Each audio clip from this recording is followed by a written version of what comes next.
Hello everyone, welcome to SPC centre. This is Prashant Kumar. Friends, आज के इस वीडियो में मैं आप लोगों के साथ बीपीएससी की मुख्य परीक्षा से संबंधित निबंध पेपर के बारे में कुछ महत्वपूर्ण चीज़ों को डिस्कस करूंगा। जैसा कि आप सभी जानते हैं कि आयोग के द्वारा 72वीं बीपीएससी प्रीलिम्स एग्जामिनेशन की तिथि एक्सटेंड कर दी गई है। तो ऐसी स्थिति में अभी का जो समय है सबसे उपयुक्त समय है कि आप लोग पीटी के साथ साथ मुख्य परीक्षा के लिए कुछ महत्वपूर्ण चीज़ों को अभी से आप लोग कंप्लीट कर लें। और ऐसे का जो सेक्शन है इन्हीं महत्वपूर्ण टॉपिक में से, इन्हीं महत्वपूर्ण सेक्शन में से एक महत्वपूर्ण सेक्शन है। और अभी आपके पास पर्याप्त समय है, उपयुक्त समय भी है कि ऐसे के लिए कुछ महत्वपूर्ण तैयारी आप लोग अभी कर लें। तो ऐसे के लिए कैसे क्या कंप्लीट करना है, कैसे आपको ऐसे राइटिंग की शुरुआत करना है और ऐसे के लिए कंटेंट कहां से एकत्रित करना है, उन सभी चीज़ों के बारे में आज की इस वीडियो में डिस्कस किया जाएगा। साथ ही जो हमारे टेलीग्राम ग्रुप पे पर डे आपको भेजा जाता है, टेलीग्राम ग्रुप का नाम है हमारा आईएसपीसी सेंटर। अगर आप लोग नए होंगे तो हमारे टेलीग्राम ग्रुप को ज्वाइन कर लेंगे। टेलीग्राम ग्रुप पे पर डे ऐसे के लिए कंटेंट भेजा जाता है जनसत्ता का। उस कंटेंट का नाम है दुनिया मेरे आगे। दुनिया मेरे आगे के नाम से आर्टिकल आता है पर डे, ठीक है। तो ये भी टेलीग्राम ग्रुप में प्रोवाइड करा दिया जाता है। तो इसको कैसे आप लोग ऐसे में यूज करेंगे, इन सब चीज़ों के बारे में डिस्कस किया जाएगा। साथ ही जो आर्टिकल अवेलेबल कराया जा रहा है हमारे टेलीग्राम ग्रुप में, तो ये सभी आर्टिकल ऐसे में किस प्रकार से हेल्पफुल होंगे और इनका ऐसे राइटिंग में किस प्रकार से यूज करना है, कैसे आप लोग इस आर्टिकल को पढ़ें, तो इन सभी चीज़ों के बारे में इस वीडियो में हम लोग डिस्कस करेंगे, ठीक है। तो आइए एक एक टॉपिक को हम लोग सबसे पहले डिस्कस करते हैं, जिनमें देखते हैं कि ऐसे राइटिंग की शुरुआत आपको कहां से और किस प्रकार करनी है, ठीक है। स्वाभाविक सी बात है कि आपके जब आप ऐसे राइटिंग की शुरुआत करना प्रारंभ करेंगे तो आपके मन में सवाल आएंगे कि आखिर प्रश्न कहां से लाया जाए ऐसे लिखने के लिए, ठीक है। प्रश्न कहां से लाया जाए, जब प्रश्न आपके पास आ जाएंगे तब आपके सामने समस्या उत्पन्न होगी कि कंटेंट कहां से लाया जाए, है ना।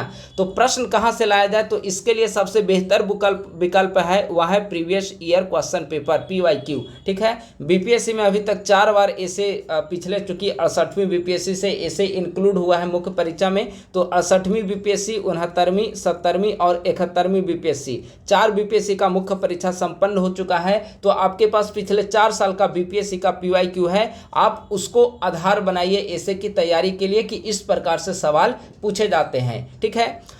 यूपीपीसीएस का भी आप पीवाईक्यू देखिए ऐसे के लिए, और यूपीएससी का भी देखिए कि किस प्रकार से ऐसे वहाँ पर पूछा जाता है, वहाँ पर किस प्रकार के टॉपिक वहाँ पर दिए हुए रहते हैं, ठीक है। तो प्रश्न आपको यहाँ से मिल जाएंगे, टॉपिक आपको पीवाईक्यू से मिल जाएंगे। अब पीवाईक्यू जब आप देखेंगे तो प्रश्न मिल गए आपके पास, टॉपिक आपका हो गया कि कौन कौन से ऐसे किस प्रकार से पूछा जाता है। अब सवाल है कि आप कंटेंट उसके लिए कहाँ से और किस प्रकार से एकत्रित करेंगे, ठीक है। तो कंटेंट एकत्रित करने के लिए मान लेते हैं कि कोई एक टॉपिक लेते हैं, ठीक है, या फिर उससे पहले हम लोग देखते हैं जैसे जब मुख्य परीक्षा संपन्न होनी थी 70वीं बीपीएससी का, तो 70वीं बीपीएससी का मुख्य परीक्षा संपन्न होने से पहले हमने पीवाईक्यू के आधार पे लगभग 22 से 25 टॉपिक का एक हमने लिस्ट तैयार किया था पीवाईक्यू के आधार पे। और उन 22 से 25 टॉपिक पे महत्वपूर्ण जो भी कोटेशन है, महत्वपूर्ण पोएम है, महत्वपूर्ण दोहा है, महत्वपूर्ण श्लोक है, उसे एक जगह हमने कलेक्ट करके उसको याद कर लिया था, ठीक है, कि उस टॉपिक से संबंधित अगर ऐसे लिखने के लिए आए तो उसका वहाँ पर यूज करने में आसानी हो। और चूंकि पहले से अगर आपको याद रहेगा तो वहाँ पे दिक्कत नहीं होगी और फ्लो बना हुआ रहेगा। जैसे 1-2 टॉपिक को मैं डिस्कस करता हूँ, चूंकि सारे टॉपिक को डिस्कस करना संभव नहीं है, तो 3 टॉपिक का हमने यहाँ पे पेज का फोटो लिया है आपके साथ डिस्कस करने के लिए। कोई भी टॉपिक आप पीवाईक्यू के आधार पे 25-30 टॉपिक आप एक लिस्ट तैयार करिए और उस टॉपिक से संबंधित गूगल पे सर्च करिए महत्वपूर्ण कोटेशन क्या है, महत्वपूर्ण विचारकों के विचार क्या हैं, महत्वपूर्ण उससे संबंधित कुछ पोएम, कविता, दोहा मिल जा रहा हो तो उसको आप लोग एक जगह, या फिर कोई एग्जाम्पल मिल जा रहा हो बढ़िया से एग्जाम्पल, तो आप लोग उसे एक जगह लिखकर याद कर सकते हैं, ठीक है। ऐसे लिखने के लिए सबसे जरूरी चीज यही है, सबसे बेसिक फाउंडेशन जो है आपको कंटेंट अवेलेबल करना पड़ेगा। और कंटेंट के लिए सबसे बेसिक जो चीज है महत्वपूर्ण कोटेशन, महत्वपूर्ण दोहे, महत्वपूर्ण पंक्तियां आदि को आप लोग एक जगह कलेक्ट करके याद कर लें। जैसे टॉपिक है साहित्य, है ना, तो साहित्य में हमने लगभग 5-6 लिखा था। अंधकार है वहाँ जहाँ आदित्य नहीं है, आदित्य का मतलब होता है सूर्य, सूरज। मुर्दा है वह देश जहाँ साहित्य नहीं है, ठीक है। तो यह साहित्य पे बढ़िया कोटेशन है। भगत सिंह का एक कोटेशन है, इस कदर वाकिफ़ है मेरी जज्बातों से मेरी कलम कि मैं इश्क भी लिखना चाहूँ तो इनकलाब लिख जाता है। ठीक है, इसके अलावा एक महत्वपूर्ण कोटेशन है, वह है प्रेमचंद की। प्रेमचंद क्या कहते हैं, जिस साहित्य से हम में गति और शक्ति न पैदा हो, जो हमें संकल्प और कठिनाइयों पर विजय प्राप्त करने की सच्ची दृढ़ता उत्पन्न न करे, वह हमारे लिए, वह साहित्य जो है वह हमारे लिए बेकार है। ठीक है, एक और कोटेशन है जो हमने एडिटोरियल पढ़कर ही इसे कलेक्ट किया था। भाषाएं केवल अभिव्यक्ति का माध्यम नहीं होती, बल्कि वे किसी समाज विशेष की हजारों साल की परंपराओं और उसके अनुभवों की वाहक भी होती है। तो जब आप आर्टिकल वगैरह पढ़ेंगे या फिर कोई महत्वपूर्ण लेख पढ़ेंगे तो वहाँ से आप लोग को इस प्रकार के महत्वपूर्ण सेंटेंस भी आपको दिख जाएंगे। तो आप जो महत्वपूर्ण सेंटेंस दिखे उस सेंटेंस को भी आप लोग एक जगह कलेक्ट कर सकते हैं, क्योंकि ऐसे में हिंदी में बढ़िया मार्क्स तभी आपको मिलेंगे जब आपका कंटेंट इनरिच्ड होगा। इस बार का आप ऐसे का मार्किंग कॉपी देखिए, 70वीं बीपीएससी का जो अभी आया है, ठीक है, लगभग 150 एवरेज मार्किंग हुई है। 69वीं में कई स्टूडेंट का 200 पार भी चला गया था, 200 के पार भी चले गए थे, लेकिन इस बार बिरले स्टूडेंट ऐसे हैं जिनका 180 प्लस हुआ है। कुछ स्टूडेंट का है, लेकिन आप उसे अपवाद के रूप में रखिए। ठीक है, तो जब भी आप आर्टिकल वगैरह पढ़ें तो आप ध्यान रखिए कि कौन सा सेंटेंस जो है जिसे पढ़ने पर हमें अच्छा इंप्रेशन कॉपी पर दिख सकता है। ठीक है, जैसे भाषा एक ऐसा वस्त्र है जिसे यदि शालीनता से नहीं पहना तो संपूर्ण व्यक्तित्व ही निर्वस्त्र हो जाता है। ठीक है, कहने का मतलब है कि भाषा एक ऐसा वस्त्र है जिसे अगर हम बेहतर तरीके से यूज नहीं करेंगे, बोलचाल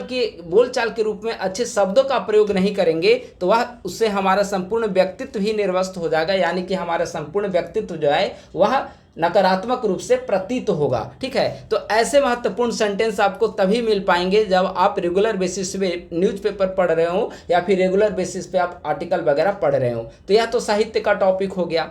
एक और टॉपिक देख लीजिए, स्त्री या महिला। यह महत्वपूर्ण टॉपिक है और हर बार मुझे लगता है कि इससे संबंधित पूछे जाते हैं, चाहे वह डायमेंशन कुछ और हो, लेकिन जो मेन सेंट्रल पॉइंट होता है महिला, एक टॉपिक जरूर रहता है। ठीक है, तो ये आपको कहीं पे भी ये सब महत्वपूर्ण कोटेशन मिल जाएंगे। तो आपका काम होता है कि कहीं बेहतर कोटेशन जो मिले उसको एक जगह कलेक्ट करना। जैसे सिमोन द बुआर, ठीक है, इनका कोटेशन क्या है, स्त्री पैदा नहीं होती है बल्कि बनाई जाती है।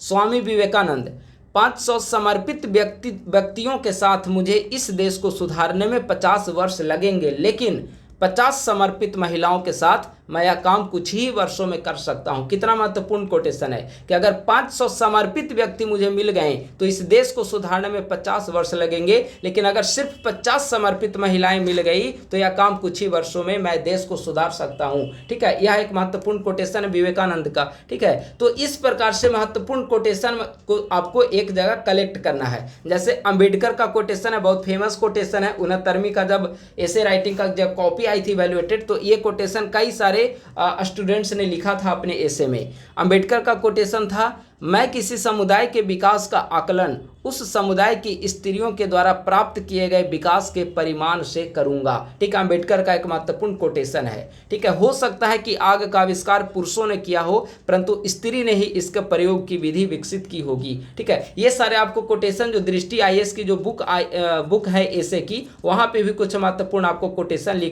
मिल जाएंगे। ठीक है, तो वहां से भी जो महत्वपूर्ण कोटेशन याद करने लायक है उसको उस पर आप निशान लगा सकते हैं, या फिर उसको एक जगह सारे को कलेक्ट करके कॉपी पे, ठीक है, आप उसको याद कर सकते हैं।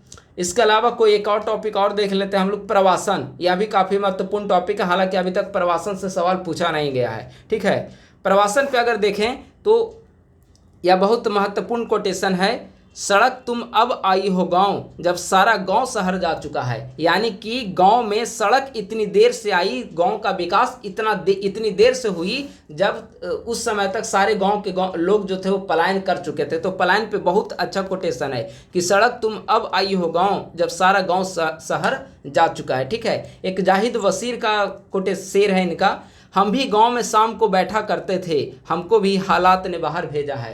कहने का मतलब है अभी भी आप गांव ग्रामीण क्षेत्र में जाएंगे तो ग्रामीण क्षेत्र में हर गांव की एक विशेषता होती है कि एक चबूतरा बना होता है, वहाँ पे एक पीपल का पुराना पेड़ रहता है, बरगद का पेड़ रहता है, पुराना कोई भी, वहाँ पे शाम को लोग इकट्ठा होते हैं। ठीक है, तो उसी पर तंज कसते हुए कहा गया है कि हम भी गाँव में शाम को बैठा करते थे लेकिन हमको भी हालात ने बाहर भेजा है, यानी कि पलायन से संबंधित महत्वपूर्ण कोटेशन है। गांव खाली सा हो गया है, लोग शहर जाकर गांव खाली सा हो गया, लोग शहर जाकर कमाने लगे, माँ बाप अकेले रहते हैं गांव में, बेटे मेहमान की तरह आने लगे। यानी कि अब स्थिति ये हो गई है कि बेटे भी मेहमान की तरह घर आते हैं, साल में एक बार दीपावली, होली, छठ पूजा में केवल उनकी वापसी होती है। पलायन इस कदर हमारे समाज पे हावी हो चुका है। ठीक है, शहर को छोड़कर गाँव की तरफ लौटते हैं, लाल जब थक जाए तो माओ की तरफ लौटते हैं। कितना अच्छा कोटेशन है। शहरों में बारूद का मौसम है, गांव चलो वहां अमरूद का मौसम है। ठीक है, तो ये सारे जो कोटेशन हैं आपको कलेक्ट करना पड़ेगा। आप टॉपिक को एक जगह कलेक्ट कर लीजिए। टॉपिक को कलेक्ट करने के बाद गूगल पे आप सर्च करिए महत्वपूर्ण दोहा, पंक्ति, ऐसे, कविता, ये सारे आपको मिल जाएंगे। थोड़ा एक काम आपको करना पड़ेगा कि जो पीवाईक्यू का जो टॉपिक है आप उसको एक जगह सिर्फ कलेक्ट कर लीजिए। और पीवाईक्यू का टॉपिक कलेक्ट करने के लिए बीपीएससी का जो पिछले 4 साल का ऐसे का टॉपिक है, यूपीएससी का जो टॉपिक है, यूपीपीसीएस का 2-4 साल का आप ले सकते हैं। ठीक है, और इतने सारे टॉपिक को आप एक जगह कलेक्ट करके उससे संबंधित सारी चीज़ों को एक जगह लिख लीजिए, चाहे वह स्त्री हो, भ्रष्टाचार हो, पलायन हो, ठीक है, जलवायु परिवर्तन हो, प्रकृति हो, ठीक, शिक्षा हो, शिक्षा टॉपिक है, स्वास्थ्य टॉपिक है, इन सब को एक जगह कलेक्ट करके आप उस पर इस तरह से अपना नोट्स को तैयार कर सकते हैं। और इस नोट्स को ऐसा नहीं कि एक बार लिख लिए तो आपका हो गया, नहीं, आपको समय समय पर अपडेट करना पड़ेगा। जैसे हमने बताया ये जो कोटेशन है, जब एक टॉपिक लिखे तो वहाँ पे कुछ स्पेस को छोड़ दीजिए ताकि बाद में कुछ चीज़ें आए तो आप उसे ऐड कर सकते हैं। ये हमने लिखा है, जैसे न्यूज़पेपर को पढ़ने के दौरान ये महत्वपूर्ण सेंटेंस मिल गया था तो हमने इसको यहाँ पे लिख दिया था। तो जब आप न्यूज़पेपर को पढ़ेंगे, कोई भी एडिटोरियल पढ़ेंगे, तो ऐसे अगर सेंटेंस आपको दिखे तो आप तुरंत सोचिए कि ये वाला जो सेंटेंस है किस प्रकार के ऐसे में कहाँ पर यूज किया जा सकता है, कौन से टॉपिक के अंतर्गत इसका हम प्रयोग कर सकते हैं। तुरंत उस टॉपिक में आप जाकर इसको वहाँ पर मेंशन कर दीजिए और समय समय पर रिवाइज करते रहिए। ऐसे सेंटेंस भी आपके दिमाग में आ जाएंगे। कोई जरूरी नहीं है कि एज इट इज आप एग्जामिनेशन में लिख देंगे, लेकिन ऐसी चीज़ें अगर दिमाग में आ जाएगी तो आपकी हिंदी की जो वोकैबुलरी है वह स्ट्रांग होगी और ऐसे राइटिंग के दौरान आपका फ्लो वहाँ पर देखने को मिलेगा। ठीक है, तो ये हो गया, हमने कुछ महत्वपूर्ण कोटेशन का नोट्स तैयार किया था उसके बारे में। अब सवाल है कि आप सोर्स क्या अपनाएं ऐसे राइटिंग के लिए। ठीक है, टॉपिक आपके पास हो गया, प्रश्न पीवाईक्यू से आप एक जगह कलेक्ट कर लेंगे, लेकिन आपके पास सोर्स क्या होनी चाहिए। एक तो जनसत्ता वगैरह का जो एडिटोरियल पेज है, अभी मैं उसे भी हम लोग डिस्कस करेंगे कि कौन से एडिटोरियल किस प्रकार से यूजफुल हो सकता है। तो सबसे पहले तो ऐसे के लिए यह बहुत ज़रूरी है कि न्यूज़पेपर को आप लोग पढ़ें। कोई ज़रूरी नहीं है कि सिर्फ एडिटोरियल पेज ही, संपादकीय आलेख ही पढ़ें। कई बार ऐसे एग्जाम्पल आपको दिख जाएंगे, आपको न्यूज़पेपर पढ़ने के दौरान कई सारे बेसिक एग्जाम्पल ऐसे दिख जाएंगे जिसे पढ़ने के बाद मौलिकता झलकती है। तो आप अगर वैसे आंसर को वहाँ पर इंक्लूड करते हैं आंसर राइटिंग के दौरान, ऐसे राइटिंग के दौरान, तो बेहतर अंक आने की संभावना है। और ऐसे भी जो ऐसे लिखते हैं उसकी शुरुआत किस प्रकार से होनी चाहिए, अगर बेहतर एग्जाम्पल के साथ आप ऐसे की शुरुआत करते हैं तो अच्छे मार्क्स मिलेंगे। और बेहतर एग्जाम्पल आपको कहाँ से मिलेंगे, जब आप न्यूज़पेपर को बेहतर तरीके से पढ़ रहे हो, गांव समाज की स्थितियों से आप वाकिफ होंगे, तब जाकर आपको बेहतर एग्जाम्पल आपके मन मस्तिष्क में आ पाएगा। ठीक है, तो न्यूज़पेपर पढ़ना काफ़ी ज़रूरी है। समय समय पर अपना मैगजीन्स वगैरह भी पढ़ते रहें। मैगजीन्स पढ़ने से आपको विभिन्न रिपोर्ट मिलेंगे, डेटा मिलेगा। इससे आपकी जो ऐसे राइटिंग होगी, अगर जीएस आधारित को टॉपिक पूछ लेगा, जैसे मान लेते हैं क्लाइमेट चेंज हो गया, ठीक है, तो क्लाइमेट चेंज का क्या नकारात्मक प्रभाव है, कुछ महत्वपूर्ण डाटा के साथ अगर आप इसको बता देते हैं तो आपकी जो प्रामाणिकता जो है वह बढ़ जाएगी। अब शिक्षा पे कोई टॉपिक लिखने के लिए आया, अब ये आपको पता ही नहीं है कि इस बार के बजट में शिक्षा पर कितना प्रावधान किया गया है और शिक्षा पे भारत सरकार कितना प्रतिशत खर्च करती है, बिहार सरकार कितना प्रतिशत खर्च करती है, ये अगर आपको जानकारी ही नहीं है तो उतने अच्छे ऐसे नहीं लिख पाएंगे। ठीक है, तो कोई भी ऐसा टॉपिक हो, जीएस का टॉपिक हो, तो जब आप उसको तैयार करें तो इंपॉर्टेंट डेटा वगैरह आपको मैगजीन्स, रिपोर्ट, ठीक है, या फिर आपको एडिटोरियल पेज न्यूज़पेपर से ही आपको इंपॉर्टेंट डेटा मिल पाएगा। इसके साथ साथ आप जब ऐसे लिस्ट आप लोग तैयार करेंगे तो भारत सरकार का इससे संबंधित क्या योजनाएं हैं, बिहार सरकार की क्या योजनाएं हैं इससे संबंधित, अभी इससे संबंधित क्या बजट खर्च किया जा रहा है, सरकार कहाँ पे शिक्षा के क्षेत्र में क्या काम कर रही है, ठीक है। ये सारी चीज़ों पे आपको एक जगह कंटेंट कलेक्ट कर लेना होगा, तब जाकर आप ऐसे लिखने की फाउंडेशन चीज़ है। इतना अगर आप करेंगे तब जाकर ऐसे बेहतर आप लिख पाएंगे। एक एग्जाम्पल के जरिए भी हम लोग समझने का अंत में प्रयास करेंगे, कोई एक टॉपिक लेकर के किस प्रकार से इसे डिकोड करते हुए हमें ऐसे राइटिंग करनी है एक एग्जाम्पल के साथ, ठीक है।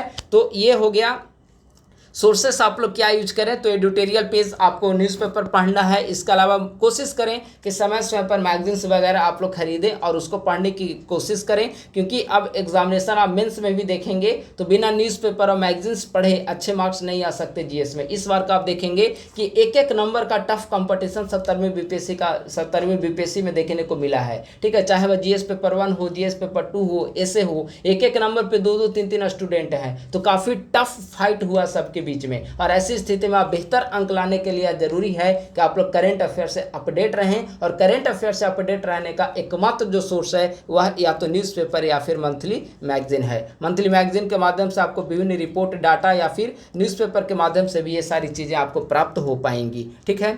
इसके अलावा कुछ समय समय पर अपना ऐसे के लिए महत्वपूर्ण नॉवेल्स भी पढ़ें। नॉवेल्स का जो यूज़ है, जैसे मान लेते हैं 1-2 नॉवेल्स का एग्जांपल लेते हैं हम लोग, ठीक है। जैसे my experiment with truth, Mahatma Gandhi की जो नॉवेल्स है, सत्य के मेरे प्रयोग, माय एक्सपेरिमेंट विथ ट्रुथ, ठीक है।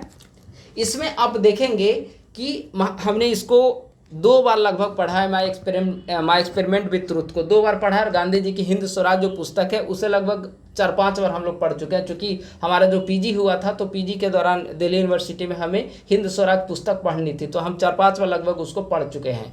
तो माय एक्सपेरिमेंट विथ ट्रुथ अगर आप बुक देखेंगे तो माय एक्सपेरिमेंट विथ ट्रुथ में महात्मा गांधी के द्वारा जो बारीकियों से जो कार्य किए गए हैं उसका इसमें वर्णन किया गया है। साथ ही महात्मा गांधी ने अपने जीवन के दौरान जो गलतियां की है उन सभी गलतियों को यहाँ पर जानबूझकर वर्णन किया है, ताकि आने वाली पीढ़ियां जो है वह हमारी इन गलतियों से सीख ले और आने वाले समय में ये गलती वो लोग नहीं कर सके। तो काफ़ी जो व्यवहारिक जो एग्जाम्पल होते हैं गांधी जी के बारे में, उनका व्यवहारिक जीवन किस प्रकार से रहा है, किस प्रकार से वे दक्षिण अफ्रीका गए, वहाँ पे किस प्रकार से लोगों का उन्होंने कार्य किया, ब्रिटिश ने किस प्रकार से उनके खिलाफ रवैया अपनाया, एक एक चीज़ का उन्होंने काफ़ी बारीकी से इसमें वर्णन किया है। तो अगर ऐसे नॉवेल्स आप पढ़े हुए हैं, मन मस्तिष्क में आपके पास बेहतर एग्जाम्पल हैं, और अगर इसको बुक के साथ रेफरेंस के साथ आप ऐसे में इसका मेंशन कर देते हैं तो स्वाभाविक है कि अन्य अभ्यर्थियों की तुलना में आपको अच्छे मार्क्स मिलेंगे। एक अम्बेडकर की पुस्तक है एनिहिलेशन ऑफ कास्ट, जाति वर्ग का उच्छेद,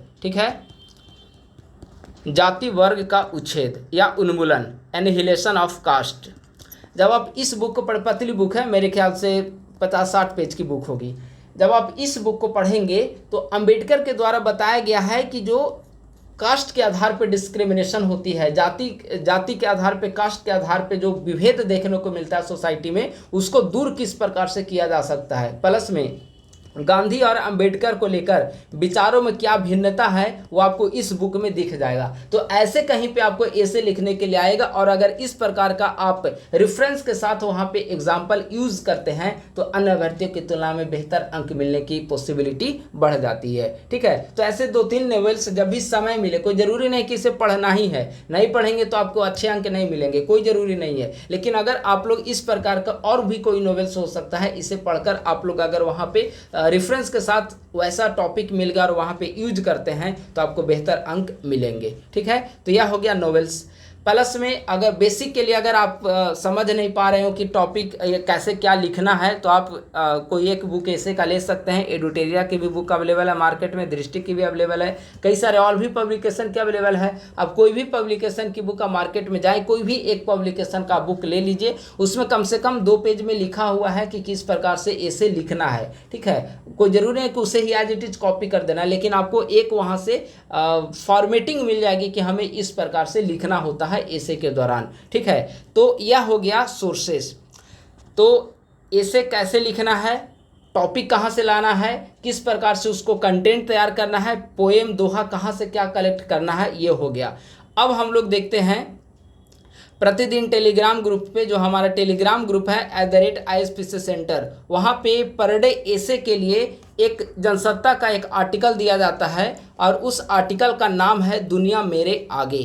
ठीक है, दुनिया मेरे आगे पर डे ग्रुप पे भेज दिया जाता है। कभी कभार मैं व्यस्त रहता हूँ तो हो सकता है अवेलेबल नहीं हो पाता हूँ, लेकिन आमतौर पर डे ये दुनिया मेरे आगे का जो कंटेंट है वो अवेलेबल कराया जाता है। सिर्फ संडे को यह कंटेंट बुक मैगजीन पेपर में नहीं आती है, संडे को इसके जगह पे कुछ दूसरा कंटेंट आता है। ठीक है, तो दुनिया मेरे आगे जनसत्ता का एडिटोरियल वाले पेज में, एडिटोरियल के ठीक नीचे दुनिया मेरे आगे शीर्षक से एक आर्टिकल छपा हुआ रहता है और यह सिर्फ ऐसे के लिए ही इंपॉर्टेंट है। जैसे यहाँ पर टॉपिक है संघर्ष के दायरे। देखिए कितना अच्छा यहाँ पे आपको सेंटेंस मिल जाएगा लिखा हुआ। जीवन एक ऐसा संग्राम है जिसमें प्रत्येक व्यक्ति को अपने हिस्से का संघर्ष करना पड़ता है। किसी के संघर्ष बाहरी दुनिया में होते हैं और किसी के अपने भीतरी दुनिया में होते हैं। दूसरे के दर्द और संघर्ष हमें दिखाई नहीं देते हैं, हम उनके केवल परिणाम ही देख सकते हैं। ठीक है, दूसरे के संघर्ष वो हमें नहीं दिखाई देगा, लेकिन हम जरूर इस बात की चिंता करते हैं कि उसका रिजल्ट क्यों हुआ, उसका रिजल्ट क्यों नहीं हुआ। ठीक है, उसने किस प्रकार से संघर्ष झेला यह हमें दिखाई नहीं पड़ता, लेकिन अगर रिजल्ट नहीं आता है तो गांव समाज के लोग उस पर सवाल जरूर खड़े करते हैं। ठीक है, तो संघर्ष का दायरा, किस प्रकार से संघर्ष का दायरा काफी व्यापक है, सीमित है, इन विभिन्न पहलुओं पर इसमें आपको लिखा हुआ मिल जाएगा। अब समझिए कि अगर इस प्रकार के टॉपिक आपको वहां पर एग्जामिनेशन हॉल में आपको दिख जाते हैं, ऐसे लिखने के लिए आता है, तो अगर ये सब आप पढ़े हुए हैं, दिमाग में इन सारी चीज़ों के बारे में एक फ्रेमवर्क आपके पास तैयार है इसे पढ़ने के बाद, तो कितना ज़्यादा मददगार साबित होगा। तो ये जो टेलीग्राम ग्रुप पे भेजा जाता है, सिर्फ आप इसको देखकर उसका स्क्रॉल मत कर दिया करिए कि चलो 10 पेज आ गया है न्यूज़पेपर का, देखने के बाद स्क्रॉल कर दिए, नहीं, उसको ठहरिए। वो पढ़ने के लिए भेजा जाता है, उसको पढ़िए और पढ़कर उसका अपने लिए कैसे बेहतर यूज कर सकते हैं यह उस टॉपिक से समझने का प्रयास करिए कि ये जो टॉपिक है वह ऐसे में किस प्रकार से हमारे लिए हेल्पफुल साबित हो सकता है। अगर इतना अभी समझ में ना आए तो कम से कम इस टॉपिक को 2 बार 3 बार पढ़िए, मोबाइल में इसको सेव कर लीजिए, जब समय मिले तो आप इसको पढ़ते रहिए। ऐसे का कंटेंट इससे बेहतर अच्छी शब्दावली में आपको नहीं मिल पाएगी। अच्छा शब्दावली कहने का मतलब ये सेंटेंस ऐसा दिया हुआ है कि आप नहीं भी कुछ जान रहे हो टॉपिक के बारे में, तो पढ़ने के बाद एक थोड़ी बहुत तो अंडरस्टैंडिंग दिमाग में आ जाएगी कि इस प्रकार से कंटेंट इसके अंतर्गत तो हो सकता है। ठीक है, और कई ऐसे यहाँ पे दुनिया मेरे आगे के अंतर्गत लिखा हुआ रहेगा कि जब आप पढ़ना स्टार्ट करेंगे तो जब तक आप खत्म नहीं करेंगे तब तक बीच में आपको छोड़ने का मन नहीं करेगा, इतना ये खुद को टॉपिक से बांध देता है। ठीक है, तो इस प्रकार से इसको आपको कवर करना है। तो डेली जो टेलीग्राम ग्रुप पे दिया जाता है उसको आप पढ़ सकते हैं। जैसे यहाँ पे है समय के समांतर। ठीक है, मनुष्य के जीवन की एक अजीब विडंबना है कि वह जिस समय को सबसे अधिक मूल्यवान मानता है उसी समय को सबसे अधिक खो देता है। हम अक्सर सोचते हैं कि जीवन तब बेहतर होगा जब कोई विशेष परिस्थिति आएगी, कोई लक्ष्य पूरा होगा या कोई बड़ी उपलब्धि हमारे हिस्से में आएगी। इस प्रतीक्षा में वह समय निकल जाता है जो वास्तव में हमारे पास था। कितनी वास्तविक चीज़ है, और जो जीवन की जो हकीकत है, वास्तविकता है, वो इस एग्जाम्पल के जरिए, इस सेंटेंस के जरिए झलक रहा है। तो इससे बेहतर कंटेंट जो है आपको कहीं नहीं मिल पाएगा। कोटेशन के लिए हमने बताया कि आप PYQ के आधार पर टॉपिक को सेलेक्ट करिए। टॉपिक को सेलेक्ट करने के बाद आप गूगल में जाइए और महत्वपूर्ण कोटेशन, दोहा, पंक्तियां, ठीक है, आप उसको एक जगह लिख लीजिए। और एक टॉपिक पे 5-6 से ज़्यादा मत लिखिए, क्योंकि एक ही ऐसे के अंतर्गत 5-6 से ज़्यादा आप लिख नहीं पाएंगे। ठीक है, तो उसको 5-6 कोटेशन, दोहा आप गूगल से सर्च करके लिखिए। प्लस में ये जो टॉपिक आपको ग्रुप में डेली टेलीग्राम ग्रुप पे भेजा जाता है, ऑफिशियल पब्लिक ग्रुप में, वहाँ से पर डे इसको कोशिश करिए पढ़ने का। पढ़ने के बाद कोशिश करिए कि इसको आप संक्षिप्त शब्दों में आप लिख पाते हैं या नहीं, क्योंकि पढ़ने के बाद आपके अंदर ये क्षमता होनी चाहिए कि टॉपिक को समराइज कर सकें और टॉपिक को डिटेल करके उसको आप लिख सकें। ये आपके अंदर कैपेसिटी डेवलप होनी चाहिए। तो पढ़ने के बाद अगर आपके पास समय हो तो आप इसको आधे पेज, 1 पेज में समरी लिखने का भी प्रयास करें। अगर नहीं भी लिखने का समय मिल पाता हो तो कम से कम इसको सेव करके गैलरी में रख लीजिए, ताकि समय समय पर आपको पढ़ने को कंटेंट आपके पास रहे। क्योंकि PT एग्जामिनेशन के बाद पीछे वाला मैसेज जो है आपको काफ़ी स्क्रॉल करने पर मिलेगा, तो अभी कम से कम इसको सेव करते जाइए। ठीक है, यह हो गया दुनिया मेरे आगे। अब हम लोग आर्टिकल को देखते हैं। देखिए कितना महत्वपूर्ण आर्टिकल है। बहुध्रुवीय विश्व में सेतु बनता भारत। 70वीं बीपीएससी में एक एसे का टॉपिक आया था, जिसे मैं वहाँ पे एसे में लिखा भी था और इसका कॉपी भी मैं आपके साथ डिस्कस किया था इस टॉपिक वाला, समकालीन विश्व में भारत की प्रासंगिकता। एसे का टॉपिक है। अब देखिए आर्टिकल एडिटोरियल से किस प्रकार से मिलजुल रहा है। समकालीन विश्व में भारत की प्रासंगिकता।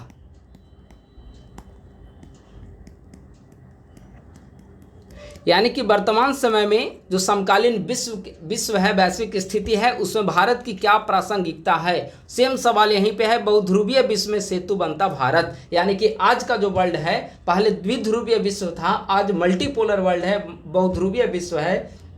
तो ऐसी स्थिति में भारत किस प्रकार से विभिन्न देशों के बीच सेतु बन रहा है, यानी कि भारत की प्रासंगिकता में किस प्रकार से वृद्धि हो रही है, इस आर्टिकल में यहाँ पर लिखा हुआ है। G7 और भारत। G7 में भारत सदस्य नहीं है, इसके बावजूद आउटरीच सत्र में भारत को पिछले कई वर्षों से बुलाया जा रहा है और लगातार 7वीं बार भारतीय प्रधानमंत्री नरेंद्र मोदी G7 के आउटरीच सत्र में सदस्य न होते हुए भी वहाँ पे उनको इन्वाइट किया गया और ग्लोबल साउथ की गुंज को उन्होंने वहाँ पर उठाया। इसके अलावा क्वाड में देखेंगे। इसके अलावा देखिए अभी ब्रिक्स का समिट इस बार सितंबर में भारत में होने वाला है। G20 का समिट 2023 में भारत में हुआ है। यही तो भारत की बढ़ती प्रासंगिकता को समकालीन विश्व में दर्शाया जा रहा है। ठीक है, तो इस आर्टिकल के माध्यम से कोई ज़रूरी नहीं है कि टॉपिक का सारा पक्ष आपको एक एडिटोरियल पढ़ने से मिल जाए, लेकिन कम से कम एक आयाम, एक डायमेंशन तो एक आर्टिकल के माध्यम से प्राप्त हो ही सकता है। जैसे समकालीन विश्व में सेतु बनता भारत, अगर इसमें देखें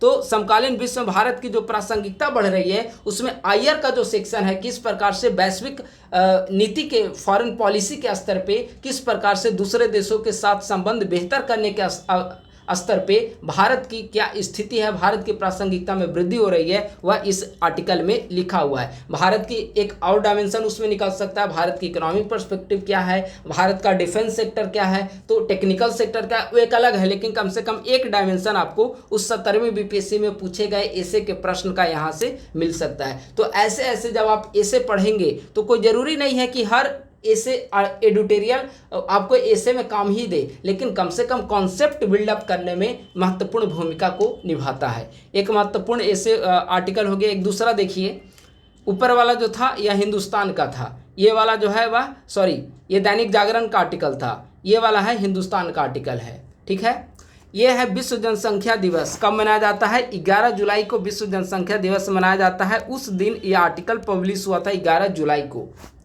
बढ़ती जनसंख्या और कम पड़ते संसाधन, यानी कि जनसंख्या धीरे धीरे बढ़ रही है तो संसाधन में कमी आते जा रही है। स्वाभाविक है कि जब आबादी ज़्यादा बढ़ेगी तो उसका संसाधन, जो पहले कम संसाधन 10 लोग यूज करते थे, अब उतना ही संसाधन 50 लोग यूज करेंगे। तो आबादी जैसे जैसे बढ़ रही है, संसाधन के प्रयोग की जो क्षमता है उसमें कमी देखने को मिल रही है। आर्टिकल का एक पक्ष है, लेकिन दूसरी तरफ कहा जा रहा है कि नहीं, आबादी भले ही बढ़ रही है, लेकिन आबादी को अवसर में बदलने का हमारे पास हुनर होना चाहिए और यह समय है कि आबादी बढ़ रही है तो बढ़ने दें, उस आबादी को हम श्रम शक्ति के रूप में डेवलप कर सके ताकि वह इकोनॉमिक ग्रोथ में महत्वपूर्ण भूमिका को निभा सके और एक कुशल मानव संसाधन के रूप में हम आबादी को डेवलप कर सके। तो दूसरा पक्ष ये है। अगर आप ये दोनों पक्ष को मिला देंगे तो आपका एक महत्वपूर्ण आर्टिकल जनांकिकी लाभांश, जनसंख्या वृद्धि, उसके लाभ, नकारात्मक लाभ, मतलब पॉजिटिव नेगेटिव एस्पेक्ट, सभी पहलू दोनों को मिला देंगे तो आपका तैयार हो जाएगा पॉइंट। ठीक है, तो एक एक आर्टिकल जो होता है वह ऐसे के लिए महत्वपूर्ण होता है।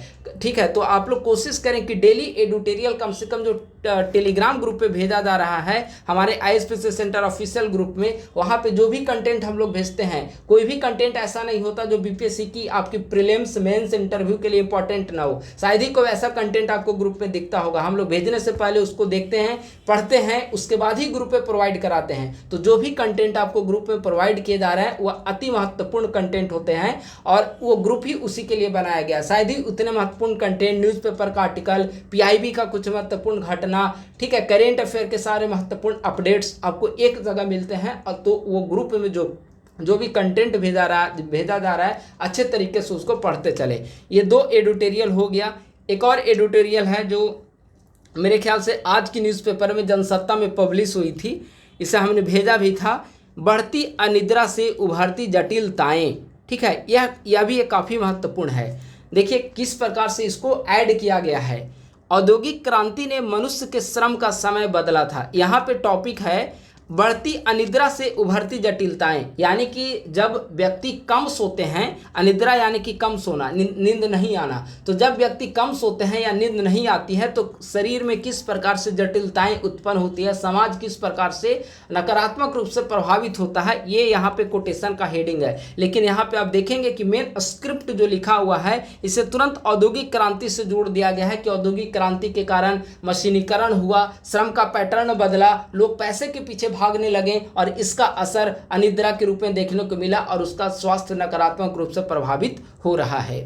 डिजिटल अर्थव्यवस्था ने विश्राम का समय भी बदल दिया है, बिल्कुल सही है। इसीलिए आप देखेंगे कि केरल सरकार के द्वारा राइट टू डिस्कनेक्ट बिल लाया गया था इस संदर्भ में, ठीक है। राइट टू डिस्कनेक्ट यानी कि अभी क्या होता है, अब देखेंगे कि ऑफिसेस जो हैं डिजिटल इकोनॉमी के कारण या फिर जो प्राइवेट सेक्टर का जो लाइफ स्टाइल अब चल गया है, जितना ज़्यादा से ज़्यादा डिजिटल इकोनॉमी की तरफ हम लोग बढ़ रहे हैं, अब घर में भी ऑफिशियल टाइम जो है मान लेते हैं कि 10 से 5 या 9 से 5 बजे तक किसी भी व्यक्ति का ऑफिशियल टाइम है। लेकिन अब क्या होता है 5 बजे के बाद भी जो कंपनी के हेड सुपरवाइजर वगैरह होते हैं अपने कार्मिक को मेल के माध्यम से कुछ ना कुछ भेजते जाते हैं और उनको वर्कलोड देते रहते हैं। तो ऐसा इसके कारण क्या होता है कि जो काम करने वाले कर्मचारी या कार्मिक होते हैं पूरे दिन भर घर आने के बावजूद ऑफिस के काम में ही वे जुड़े हुए रहते हैं। कभी ईमेल पे किसी को भेजना, कभी सुपरवाइजर से बात करना, कौन सी चीज़ें कहाँ पे डिलीवर हो पाई है या नहीं उसके बारे में जानकारी प्राप्त करना।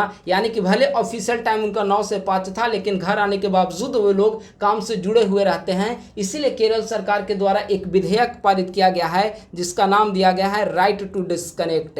राइट टू डिस्कनेक्ट का मतलब हो गया कि 9 से 5 बजे के बाद हमें डिस्कनेक्ट कर दिया जाए काम से, और ताकि जो बचा खुचा जो समय है वे अपने परिवार के साथ व्यतीत कर सके और अपने व्यक्तिगत जीवन को दे सके, ताकि फिर से स्फूर्ति के साथ दूसरे दिन हम काम कर सकते। इससे काम की पोटेंशियल जो है वह बढ़ जाती है, ठीक है। तो डिजिटल अर्थव्यवस्था ने विश्राम का समय भी बदल दिया है। हर समय व्यस्तता की संस्कृति ने काम और निजी जीवन की सीमाएं धुंधली कर दी है। अभी हमने बताया ना कि 9 से 5 तक भले उनका ऑफिशियल जॉब था लेकिन घर आने के बावजूद वे काम में जुटे हुए हैं, तो वे अपने परिवार को, अपने बच्चों को ज़्यादा समय नहीं दे पाते हैं। इसके कारण उनका व्यक्तिगत जो जीवन है वह भी प्रभावित होता है और इससे पूरी समाज की संरचना प्रभावित हो रही है, ठीक है। तो ये सारे जो आप अंदर आर्टिकल पढ़िएगा तो बहुत बेहतर तरीके से इसमें बताया गया है। तो ऐसे ऐसे जब आप आर्टिकल पढ़ेंगे तो वह काफ़ी यूजफुल होगा और यही सारे कंटेंट आपको एसे के रूप में आपको वहाँ पे लिखना है। ऐसे के लिए कोई ऐसा नहीं है कि अलग से कोई बुक आपको पढ़ लेना है। जितना ज़्यादा से ज़्यादा आप आर्टिकल, न्यूज़पेपर, समाज की वास्तविकता, हकीकत आदि को समझते जाएंगे आप ऐसे उतना ही बेहतर तरीके से लिख पाएंगे, ठीक है। जैसे एक एग्जाम्पल के माध्यम से हम लोग यहाँ पर उसको समझने की कोशिश करते हैं, ठीक है। जैसे टॉपिक लेते हैं, मान लेते हैं करप्शन, चलिए इंपॉर्टेंट टॉपिक है, या फिर क्लाइमेट चेंज को लेते हैं, ठीक है, या नारी सशक्तिकरण को लेते हैं, काफ़ी आसान टॉपिक है नारी सशक्तिकरण।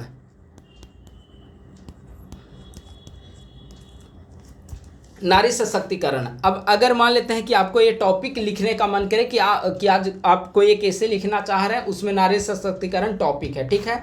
तो सबसे पहले इस पे 5-6 कोटेशन एक जगह कलेक्ट करिए गूगल से सर्च करके, ठीक है। हमने अभी बता दिया था कि ये काम सबसे पहले आपको ऐसे के लिए कर लेना है, ठीक है। ये आप कलेक्ट कर लीजिए। कलेक्ट करने के बाद इसको विभिन्न सेक्शन में डिवाइड करिए कि नारी सशक्तिकरण, सिर्फ नारी सशक्तिकरण आर्थिक क्षेत्र में नहीं होता है बल्कि सामाजिक क्षेत्र में महिलाओं का सशक्तिकरण किस प्रकार से हुआ है, किनकी महत्वपूर्ण भूमिका रही है, कुछ महत्वपूर्ण 2-4 एग्जाम्पल। राजनीतिक क्षेत्र में महिलाओं का सशक्तिकरण, आर्थिक क्षेत्र में, तकनीकी के क्षेत्र में। और देखिए स्टार्टअप में भारत सरकार के डेटा के अनुसार लगभग 48% स्टार्टअप ऐसे हैं जहां पे कम से कम एक महिला डायरेक्टर काम कर रही है, ठीक है। तो ऐसे महत्वपूर्ण डेटा को आपको कलेक्ट करना होगा ऐसे लिखने से पहले। अब सामाजिक क्षेत्र में अगर आप लिखना शुरू करेंगे तो सामाजिक क्षेत्र में आप जाइए, एकदम स्टार्टिंग से आप एग्जाम्पल दे सकते हैं। स्वतंत्रता आंदोलन के दौरान या समाज सुधार में देखेंगे तो रमाबाई की महत्वपूर्ण भूमिका रही है समाज सुधार में, सामाजिक क्षेत्र में। ज्योतिबा फूले का आप एग्जाम्पल यहाँ पे लिख सकते हैं। राजनीतिक क्षेत्र में आएंगे तो कई सारे राजनीतिक चेहरे हैं। अभी वर्तमान महामहिम राष्ट्रपति हैं, इंदिरा गांधी हो गई, सुषमा स्वराज हो गई, ठीक है, विजया लक्ष्मी पंडित जिन्होंने यूनाइटेड नेशन जनरल असेंबली में भारत का प्रतिनिधित्व किया था, और विश्व की पहली महिला ऐसी थी जिन्होंने UNGA का प्रतिनिधित्व किया था, प्रथम महिला, ठीक है, तो विजय लक्ष्मी पंडित। तो ये सारे एग्जाम्पल कलेक्ट कर लीजिए जब आप ऐसे लिखना चाहें तो, ठीक है। आर्थिक क्षेत्र में आएंगे तो आर्थिक क्षेत्र में कई सारे ऐसे हैं, ठीक है, आप जैसे इंदिरा नूई का आप एग्जाम्पल दे सकते हैं, किरण मजूमदार का एग्जाम्पल दे सकते हैं, फाल्गुनी नायर, काफ़ी बढ़िया स्टार्टअप के क्षेत्र में इनका रोल है, फाल्गुनी नायर, आप इनका एग्जाम्पल दे सकते हैं। बॉलीवुड के क्षेत्र में, अभिनय के क्षेत्र में आएंगे तो कई सारे फिल्म एक्ट्रेस हैं, उनका आप एग्जाम्पल दीजिए। यानी कि नारी सशक्तिकरण कहने का मतलब है हर डायमेंशन से आपको वहाँ पे टच कर जाना पड़ेगा। इसके लिए पेस्टल अप्रोच जो है संक्षिप्त रूप में नाम दिया गया है, पेस्टल अप्रोच, PESTEL, ठीक है। पी का मतलब हो गया political, economic, social, technical, ecological और लीगल अप्रोच, ठीक है। कोई भी टॉपिक हो उस पर आपको इतने डायमेंशन में सोचकर आप उसको डिवाइड कर सकते हैं, ठीक है। PESTEL, pastel, P for political approach यानी कि राजनीतिक पहलू, आर्थिक पहलू, सामाजिक पहलू, तकनीकी पहलू, पर्यावरणीय पहलू और कानूनी पहलू, ठीक है। इसके अलावा फिर आधुनिक, एंशिएंट, मेडाइवल और मॉडर्न, यानी कि आधुनिक, प्राचीन, मध्यकालीन और आधुनिक। जैसे अब नारी सशक्तिकरण, तो नारी सशक्तिकरण सिर्फ आज़ादी के बाद और 2014 के बाद से नारी सशक्तिकरण शब्द नहीं आया है। प्राचीन समय से ही आप देखेंगे तो भारत में महिलाएं काफ़ी ज़्यादा सशक्त थी, ठीक है। तो उस समय से आप एग्जाम्पल वैदिक काल से आप लीजिए, सभा समिति का आप एग्जाम्पल दीजिए, वैदिक काल से लेते हुए मध्यकाल में आइए, रजिया सुल्तान मध्यकाल में काफ़ी बेहतर एग्जाम्पल हैं, आप उनका एग्जाम्पल को वहाँ पर मेंशन करिए। स्वतंत्रता आंदोलन में महिलाओं की किस प्रकार से भूमिका रही है, आप उसका वहाँ पे यूज करिए। सविनय अवज्ञा आंदोलन हो, भारत छोड़ो आंदोलन हो, ठीक है, या फिर क्रांतिकारी गतिविधियां हो, वहाँ पे भी महिलाएं काफ़ी महत्वपूर्ण भूमिका निभाई हैं। तो समाज सुधार का क्षेत्र हो, रमाबाई, ज्योतिबा फूले, ठीक है, तो बिहार की कुछ महत्वपूर्ण हस्तियां हो गई, उनको एग्जाम्पल देते हुए। तो इस प्रकार से जब भी कोई एक टॉपिक आप सेलेक्ट करते हैं लिखने के लिए तो विभिन्न पहलुओं पर उसको आपको कलेक्ट करना पड़ेगा, एग्जाम्पल, डाटा, ठीक है, कुछ महत्वपूर्ण नाम, तब जाकर वह आपका एसे पर आप कंटेंट तैयार कर पाएंगे, ठीक है। तो इस प्रकार से अब जैसे पॉलिटिकल, नारी सशक्तिकरण टॉपिक लिखेंगे तो जब पॉलिटिकल अप्रोच आएगा तो पॉलिटिकल में आपको कई चीज़ें देना पड़ेगा, कुछ महत्वपूर्ण एग्जाम्पल दीजिए। अभी प्रतिनिधित्व क्या है महिलाओं का, नारी शक्ति बंधन अधिनियम हो गया, 73वें 74वें संशोधन के तहत 33% आरक्षण, बिहार में महिलाओं का पंचायती राज में 50% आरक्षण, सारी चीज़ों को आपको वहाँ पर मेंशन कर देना है। पॉजिटिव पहलू, निगेटिव पहलू, ठीक है, महिलाओं के सशक्तिकरण में कौन कौन सी बाधाएं हैं, तो पितृसत्तात्मक समाज का एग्जाम्पल दीजिए, ठीक है। कानून बना दिए जाते हैं लेकिन महिलाओं को सुविधाएं नहीं मिल पाती है, दहेज निषेध अधिनियम वहाँ पे लिखिए, ठीक है। असंगठित क्षेत्र में महिलाओं की कुछ समस्याओं का सामना करना पड़ रहा है, उसे आप लिखिए। नए श्रम कानून में महिलाओं को क्या स्पेस दिया गया है, उसे आप लोग वहाँ पे लिखिए। तो जब एक टॉपिक आप सिलेक्ट करते हैं किसी भी एसे के लिए तो उसके विभिन्न डायमेंशन जो होते हैं उस पर चिंतन करिए। टॉपिक को लेकर आप लोग सोचिए कि किस प्रकार से इस टॉपिक में और क्या कुछ ऐड किया जा सकता है, सरकार क्या क्या काम कर रही है इस क्षेत्र में, बिहार सरकार क्या काम कर रही है, भारत सरकार क्या काम कर रही है, क्या नकारात्मक पहलू है और क्या किए जाने की आवश्यकता है, ठीक है। इन सभी चीज़ों पर जब इतना आप विस्तृत सोचना प्रारंभ करेंगे और धीरे धीरे लिखना शुरू करेंगे तब जाकर ऐसे जो है आपका बेहतर हो पाएगा। तो आपको अभी समय है कि चूंकि 72वीं पीटी में अभी समय आपके पास मिल चुका है और प्रीलिम्स एग्जामिनेशन की तैयारी लगभग आपकी हो चुकी होगी, उसको आप लोग रिवीजन करते रहिए और रिवीजन के साथ साथ ऐसे के लिए कम से कम 20, 25, 30 टॉपिक पे आप लोग इस प्रकार की फॉर्मेटिंग को तैयार कर लीजिए। महत्वपूर्ण कोटेशन, दोहा, पोएम, श्लोक, ठीक है, इसको आप एक जगह, एग्जाम्पल हो गया उसे आप लोग एक जगह कलेक्ट कर लें ताकि जैसे ही पीटी एग्जाम खत्म होगा, पीटी एग्जाम खत्म होने के बाद पूरी तन्मयता के साथ हम मुख्य परीक्षा में लग जाएंगे और राइटिंग प्रैक्टिस आपकी शुरू हो जाएगी। तो ये काम तब आप कर पाएंगे जब पहले से इन सभी चीज़ों पर काम आपका किया हुआ रहेगा। तो बेहतर समय है अभी कि आप लोग इस तरह से ऐसे पे कंटेंट पे आप लोग काम करें और अपने नोट्स को संक्षिप्त रूप में थोड़ा थोड़ा काम करते जाइए। डेली 1-1, 2-2 घंटे का समय दीजिए तो आपका ऐसे भी कंप्लीट होता चला जाएगा और साथ में प्रीलिम्स का भी आप लोग तैयारी करते रहें। ठीक है, तो यह हो गया एसए के बारे में। आज का जो हमारा मुख्य रूप से जो वीडियो था वह एसए से संबंधित था, क्योंकि 17वीं बीपीएससी की जो मार्कशीट आई है आप देखेंगे कि एसए में भी काफ़ी टफ कंपटीशन है। पिछली बार काफ़ी अच्छे मार्क्स मिल गए थे हिंदी मीडियम के भी अभ्यर्थियों को, लेकिन इस बार ज़्यादा मार्क्स मिले नहीं हैं। हर किसी को लगभग एवरेज मार्किंग मिला है और 150-60 एवरेज मार्किंग है इसमें एसए में 17वीं बीपीएससी में। ठीक है, लेकिन आप लोग अच्छा करने की कोशिश करिए, हमेशा टारगेट रखिए कि बेहतर स्कोर आ पाएँ और उसके लिए मेहनत करते रहें। अगर टफ कॉपी मूल्यांकन की जाती है तो उसका प्रभाव हर किसी पे पड़ेगा, लेकिन आप लोग कोशिश करें कि बेहतर राइटिंग स्किल आ पाए। और बेहतर राइटिंग स्किल के लिए ज़रूरी है कि न्यूज़पेपर का जो कम से कम अगर आपके पास उपलब्ध नहीं हो पाता है तो जो आपको ग्रुप में प्रोवाइड किए जाते हैं न्यूज़पेपर का कटिंग वगैरह, अभी जैसे हमने दिखाया एडिटोरियल हो गया या दुनिया मेरे आगे का अप्रोच हो गया। ठीक है, स्पेशली आप ये वाला जो देखिएगा सेक्शन, इतना अच्छा महत्वपूर्ण सेंटेंस दिया हुआ रहता है कि अगर आप इस प्रकार के टूटे शब्दों में भी अगर आप यूज़ करते हैं वहाँ पर ऐसे राइटिंग के दौरान तो काफ़ी अच्छे मार्क्स मिलने की संभावना है। ठीक है, तो बस आज की वीडियो में इतना ही। मुझे उम्मीद है कि ऐसे राइटिंग के लिए यह आज का जो वीडियो है आपके लिए मददगार साबित होगा। और अभी हमारी कोशिश होगी कि मुख्य परीक्षा के लिए भी कुछ वीडियो को मैं अपलोड कर सकूँ यूट्यूब चैनल पे। और प्रीलिम्स का जो करंट अफेयर का आते रहता था, चाहे वो पीडी हो, बिहार करंट अफेयर हो, वो उन सभी चीज़ों को भी यूट्यूब पे अवेलेबल कराते जाएंगे हम लोग, ताकि प्रीलिम्स और मेंस दोनों आप लोग दोनों की तैयारी होता रहे। तो बस थैंक यू सो मच, आज के वीडियो में इतना ही। अगर आप लोग नए हैं तो हमारे यूट्यूब चैनल को सब्सक्राइब कर लीजिए और हमारे टेलीग्राम ग्रुप @ISPC सेंटर को आप लोग ज्वाइन कर लेंगे। थैंक यू, बहुत बहुत धन्यवाद।